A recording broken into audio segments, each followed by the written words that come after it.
આખા સૌરાષ્ટ્રમાં બાપુ એટલે કે જયરાજસિંહ બાપુએ પણ ન આંચકો અનુભવો એવો આંચકો તો એને ઓળખનારાએ અનુભવ્યો કે બાપુ કેમ કાંઈ ખમૈયા ધરી ગયા, પણ એ બાપુ સમજીને ધરી ગયા છે. સિંહ 2 ડગલા પાછો આવે ને તો સમજવું કે મોટી છલાંગ મારવાનો. હુસ્યો કર્યું તું, વાહ રાજુભાઈ લડી લ્યો, ક્યાં ગયા કહાં ગયે વો લોગ. અત્યારે તમે જેલમાં પુરાઈ ગયા કે ભાઈ રાજુ સોલંકી પણ દૂધે ધોયેલા નથી, એ તો હકીકત છે.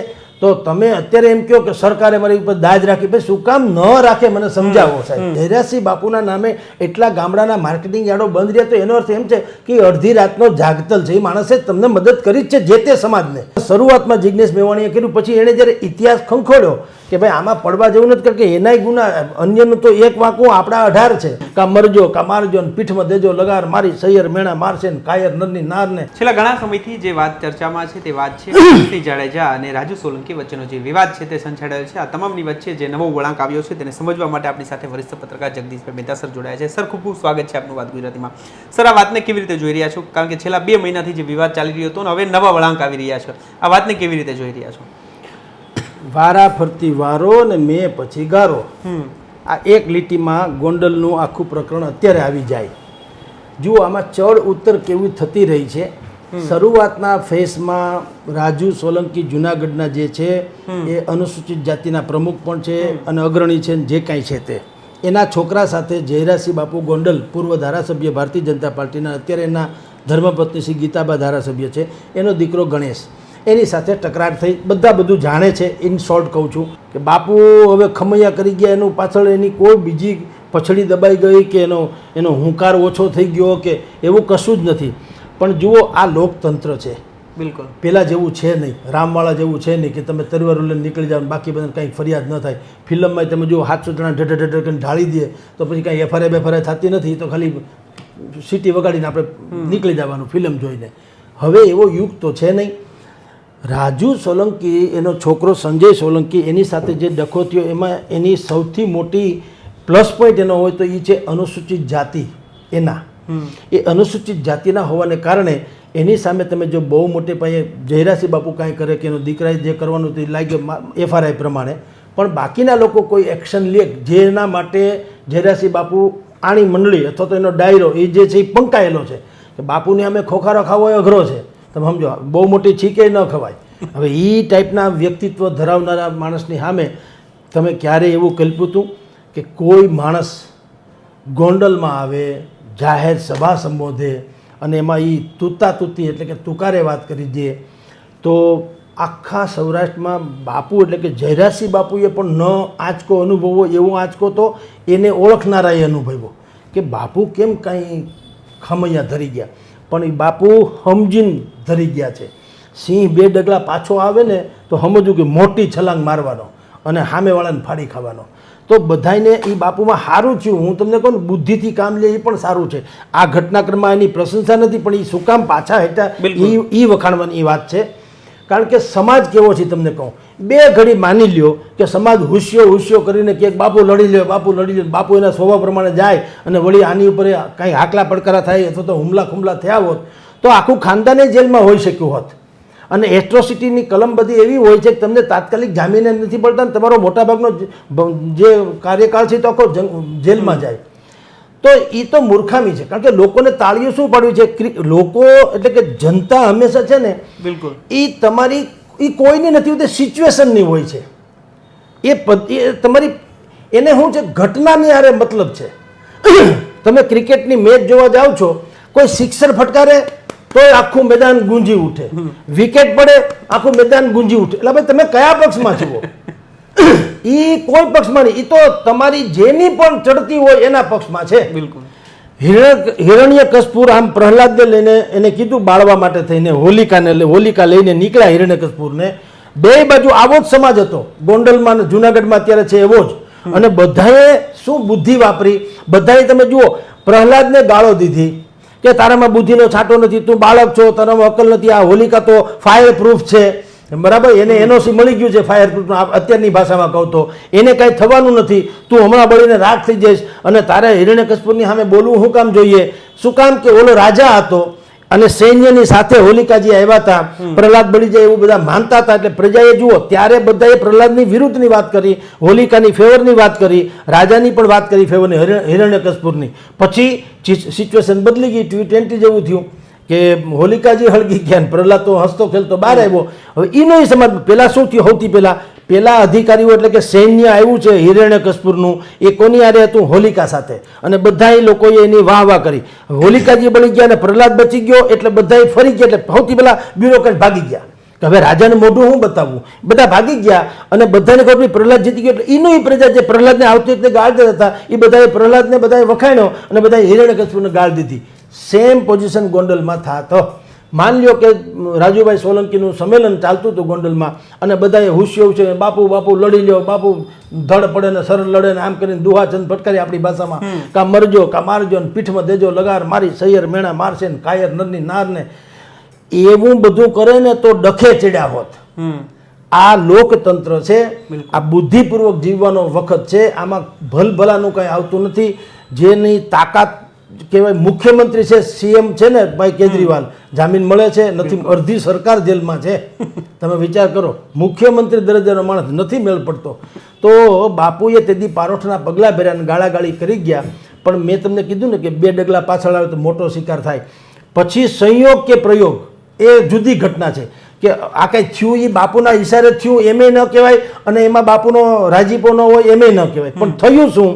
અત્યાર સુધી રાજુ સોલંકીની જે ભાઈઓ છે, એના કુટુંબ છે, એના વિસ્તારમાં જુનાગઢમાં જે ફડક હતી, ધાક હતી, ધમકી હતી, એ બધાનો સરકારે કર્યો સરવાળો. તમે ખંડણીના આટલા કેસ છે, લૂંટના આટલા છે, દારૂના આટલા છે, વગેરે વગેરે.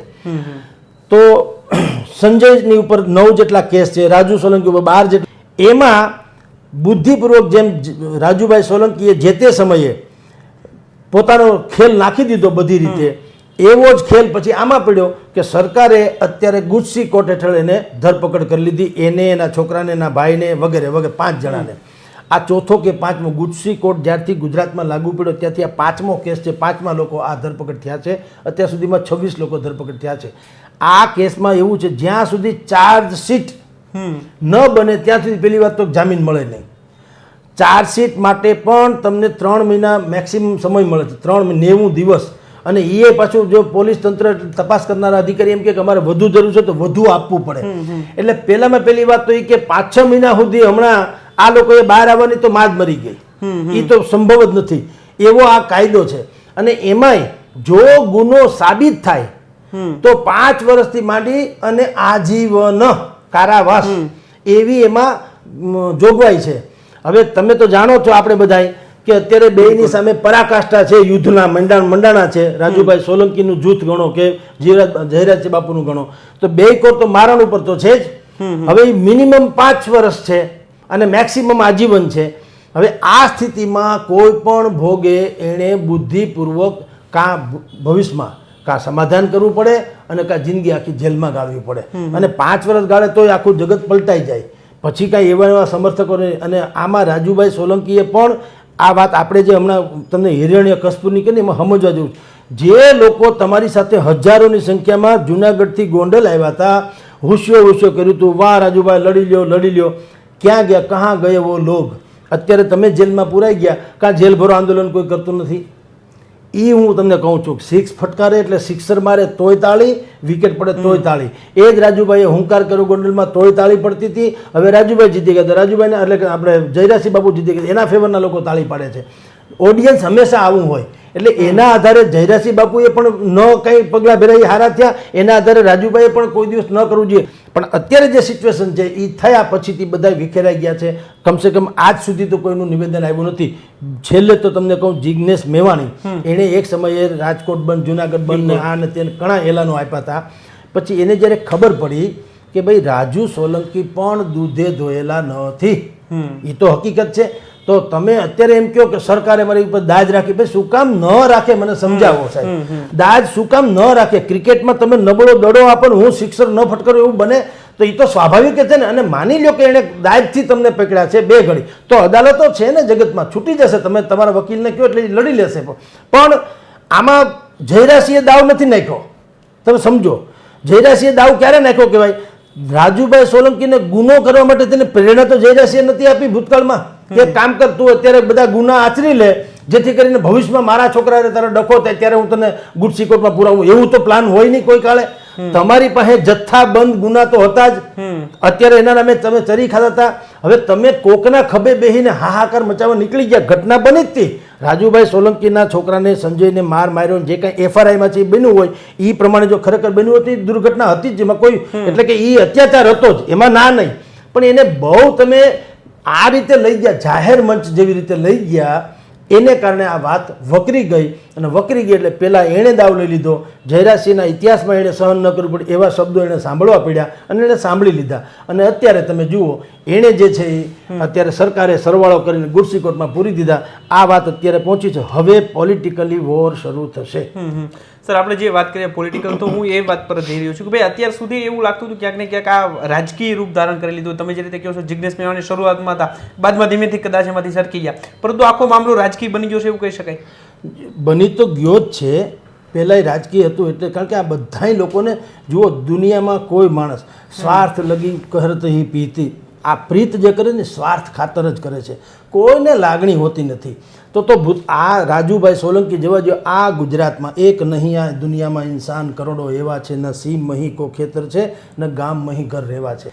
પણ દરેક લોકો જે ખાસ કરીને રાજકીય લોકો એ તમારામાં અમુક મટીરિયલ ભાળે કે આની ઉપર દાવ રમવા જેવો છે, દાણીકો છે, આ ટાસ્કા જેવો, એને આમ કરશો તો હામીની બધી કોડીઓને ફોડી નાખશે એવો લાગે તો એના ઉપર દાવ ખેલે. પણ શરૂઆતમાં જિગ્નેશ મેવાણીએ કર્યું, પછી એણે જ્યારે ઇતિહાસ ખંખોડ્યો કે ભાઈ આમાં પડવા જેવું નથી, કારણ કે એનાય ગુના, અન્યનું તો એક વાંકું આપણા 18 છે, તો એટલે એ ખસી ગયા. આને કહેવાય રાજકારણ, કે બુદ્ધિપૂર્વકનો ખેલ જ્યારે મારવામાં આવ્યો ત્યારે એણે મારી લીધો. હજી તે આ મેં કીધું અલ્પ વિરામ છે, ભવિષ્યમાં ગમે તે થઈ શકે, સિવાય કે આના એટલે કે ગુડ સિકોર્ટના ભય હેઠળ એ સમાધાન કંઈક થઈ જાય મોટા પાયે તો આ શમી જાય. બાકી તો હજી મોટી લડત આમાં પણ થઈ શકે. સર અંતિમ સવાલ આપણે થોડા દિવસ પહેલા જોયો છે ને હજુ પણ સોશિયલ મીડિયામાં બંને પક્ષથી સોશિયલ મીડિયામાં વોર ચાલી રહ્યો છે. આ તરફથી આના વખાણ થઈ રહ્યા છે, બીજી તરફ આના વખાણ થઈ રહ્યા છે. તો આપણે જોયું છે થોડા દિવસ પહેલા ગોંડલ તાલુકાના જે ગામડાઓ બંધ પણ રહ્યા હતા, એ બંધને તમે કેવી રીતે જોઈ રહ્યા છો? એને ઘણો સમય થઈ ગયો, પરંતુ એ વાતને કેવી રીતે જોઈ રહ્યા છો? ભાઈ 84 ગામ બંધ રહેવું, શહેર બંધ રહેવું, લોકો એવું કહી રહ્યા છે કે ભાઈ અમારા તાલુકામાં એની કોઈ એવી રાડ નથી એવું કહી રહ્યા છે. એ વાતને કેવી રીતે જોઈ રહ્યા છો? જુઓ, જે છે તે છે, એમનેમ કંઈ જુઓ સંજોગોના પાલોમાં છે બધું. તમે દોષ દરિયાને ન દેજો. એક ડૂબતો માણસ, એક તરતો માણસ ડૂબે છે, એક લાશ તરીને આવે છે. આ પંક્તિ છે. એવી રીતે અમથા કાંઈ બધા કોઈ ધાકથી, હવે છે ને ધાક શબ્દ છોડી દો, એ શાખ પ્લસ ધાક છે. જયરાસિંહ બાપુના નામે એટલા ગામડાના માર્કેટિંગ યાર્ડો બંધ રહ્યા, તો એનો અર્થ એમ છે કે અડધી રાતનો જાગતલ છે. એ માણસે તમને મદદ કરી જ છે જે તે સમાજને. અમથા કોઈ નથી હોતા સાહેબ. મારાને તમે આપણા કુટુંબમાં એકબીજાને હપ નથી હોતો, તો આ તો બધી આખી પ્રજા છે, સમજી લ્યો. તો ગોંડલ પંથકમાં જયરાસિંહ બાપુએ જે કોઈ લોકોના કામ કર્યા હોય એ બધા એવું માને છે, કંઈ બધા માનવતાહીન નથી. એ લોકો એને સપોર્ટ નથી કરતા, ભલે માર્યો ધન્ય હો એવું નહીં. આ કેસમાં બધા કહેતા હશે કે ભાઈ ગણેશથી ભૂલ થઈ ગઈ, ગયા ને જેલમાં, ઓકે, એ જે કાયદાનું કામ ભલે કરે, પણ પછીથી જે થયું, દાખલા તરીકે એને ત્યાં આવીને ગાળાગાળી કરવી વગેરે, એટલે સમાજે એ સાબિત કર્યું આસપાસના માર્કેટિંગ યાર્ડો બંધ રાખીને કે તમે એટલે કે મીડિયામાં પણ જે રીતે આવી ચિતરાઈ રહ્યું છે, અને બાકી બધા લોકો જેમ માને છે કે જયરાસિંહ એટલે કે કોઈ માફિયા, જેમ ઉત્તર પ્રદેશ બિહારના માફિયા હોય છે એના જેવા હશે, એવું નથી. આ માણસ અડધી રાતનો, જેને જો એના વડના લોકોનો એ શત્રુ હોઈ શકે, એમાં કોઈ ના નહીં. પણ એક જમાનામાં શ્રવણ મુંજાનો જેમ દરબાર ભરાતો, અજાણો માણસ આવીને જો આંખમાંથી આહું નીકળી જાય કે મને ફરણાભાઈ મારે, તો ત્યાંથી શ્રવણભાઈનો ફોન જાય અથવા એનો માણસ જાય એટલે ઓન ધ સ્પોટ એનો નિર્ણય થઈ જાય, ન્યાય મળી જાય. તો અહીંયા પણ બાપુનો દરબાર ભરાય છે ગોંડલમાં, એના ઘરે, અને હજારો લોકોના પ્રશ્નોના ત્યાં સોલ્યુશન થઈ જાય છે. તમે એને ધાક ગણો તો ધાક, ને શાક ગણો તો શાક. હવે આવા રોજના હજારો પ્રશ્નો જેણે પેદા કર્યા હોય ને જે પ્રશ્નોને ઉકેલ્યા હોય, તો લોકો ઋણ મુક્ત ન થઈ શક્યા હોય, એટલે એણે એના માનમાં કે ભાઈ આ ખોટું થઈ રહ્યું છે એટલે બધા બંધ રહ્યા. એનો અર્થ એમ છે કે તમારી છાપ ભલે એની તોફાની એટલે કે દાદાગીરીની છાપ દબંગાઈ જે છે એની છાપ તો છે જ, એ કોઈ શંકા નથી, પણ એનો અર્થ માફિયા નથી. એમ એનો અર્થ મર્દાનગી છે. મર્દાનગી ને માફિયાનગી એમાં બેમાં ફેર. માફિયા હોય ગમે ને પચાવી પાડવું, લઈ લેવું, કાળું થોડું કરી લેવું, કોઈનું સારું ન જોવું, નેકરું ખોટું કરવું. ત્યારે આવું નથી. આ એ લાખો કરોડો રૂપિયાનું દાન ધર્મ કરનારા પાત્ર તો છે જ, પણ વડે વડના લોકો સાથે એનો વેર હોઈ શકે ને એવા એને બધા કારનામા છે. એટલે લોકોએ સમર્થન આપીને સાબિત કર્યું કે જયરાજસિંહ બાપુને તમે જે ચિત્રો છે એવા નથી.